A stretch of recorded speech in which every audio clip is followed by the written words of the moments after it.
حضرت مولا علی شیر خدا فرمایا کرتے تھے وہ نیکی کرنے والا اچھا نہیں جو نیکی کر کے اکڑ جاتا ہے اور دوسروں کو گناہگار سمجھتا ہے، وہ نیکوکار اچھا نہیں۔ بچے شکوا کرتے ہیں، کہتے ہیں پکے نمازی سانس نہیں لینے دیتے مسجد۔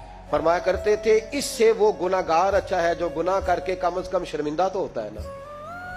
فرماتے ہیں جو گناہ کر کے شرمندہ ہو وہ زیادہ اچھا ہے اس سے جو نیکی کر کے اکڑ جائے۔ تو تھوڑی سی نیکی کر کے پرہیزگاری کر کے ساری دنیا کو گناہگار سمجھنے لگ جانا، یہ تو بت پیدا کر لیا ہے تو نے اپنے اندر۔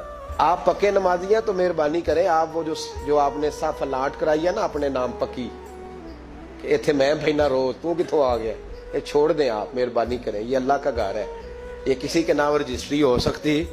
جو آیا ہے نا بیچارہ چلو کبھی کبھی صحیح، مہربانی کریں اس کو ٹائم دیں، بیٹھنے دیں، کچھ نہیں ہونے لگا۔